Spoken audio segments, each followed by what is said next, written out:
একটি জিনিস লক্ষ্য করে দেখবেন যে শেখ হাসিনার বিরুদ্ধে এখনও পর্যন্ত বাংলাদেশে কোনো অর্থ কেলেঙ্কারি অথবা কোনো দুর্নীতির কোনো অভিযোগ পাওয়া যায়নি।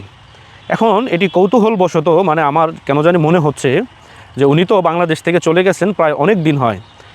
উনি তো প্রায় 15 বছর বাংলাদেশ এই রাষ্ট্রটি শাসন করেছেন এবং যারা গণভবনে গিয়েছে তারা কিন্তু বলেছে যে গণভবনে গণকবর রয়েছে, সেখানে আপনার অনেকে দেখছি আপনার মাছ মাংস তারপর হচ্ছে ফলমূল সবজি এগুলো চুরি করে আনছে।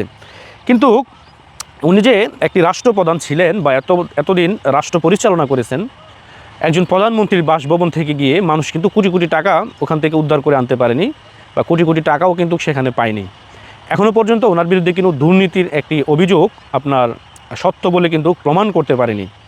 তার মানে ওনার ক্যাবিনেট মন্ত্রী যারা ছিল তারা যে আপনার দুর্নীতিবাদ ছিল বা যারা আপনার সংসদ সদস্য ছিল অনেকেই দুর্নীতিবাদ ছিল, এটি আমরা জানি, এবং কি অনেক টাকা বাংলাদেশ থেকে পাচার হয়েছে এবং এই দেশের অনেক ক্ষতি হয়েছে, এটা আমরাও জানি আওয়ামী লীগের সময়, কারণ অনেকে টাকা বিদেশে পাচার করেছে। কিন্তু শেখ হাসিনা তো শেখ হাসিনাই, ওনার বিকল্প কিন্তু কেউ নাই।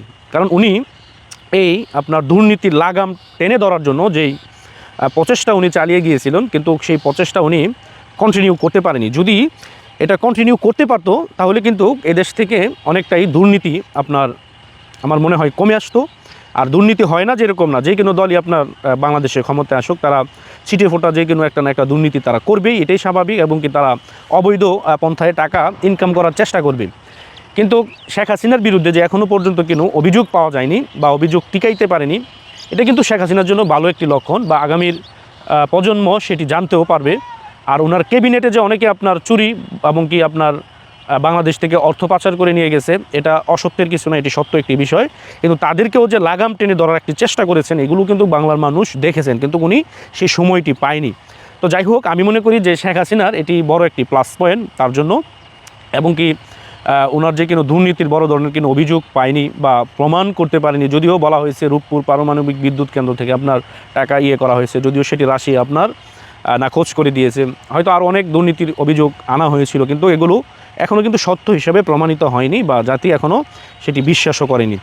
তো এটি আমি মনে করি যে একজন মানুষের বা একজন শেখ হাসিনার এটি সবচেয়ে বড় পাওয়া বা এটি তার সুনাম বলতে পারেন।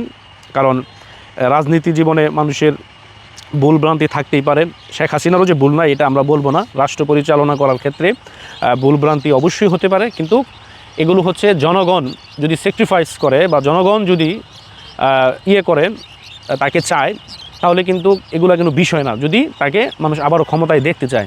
কিন্তু এটা দেখা যাচ্ছে যে 5 তারিখের পর থেকে এখন পর্যন্ত শেখ হাসিনার প্রতি মানুষের আস্থা যেভাবে বাড়তেছে, এটি সামনে আরও বৃদ্ধি পাবে, এবং কি শেখ হাসিনা পুনরায় রাষ্ট্র ক্ষমতায় আসার বিশাল বড় একটি সম্ভাবনা রয়েছে, এবং কি মানুষ সেই পথেই কিন্তু হাঁটতেছে।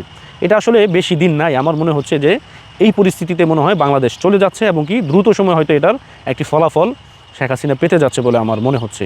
আজকে ভিডিও এই পর্যন্তই। আসসালামু আলাইকুম।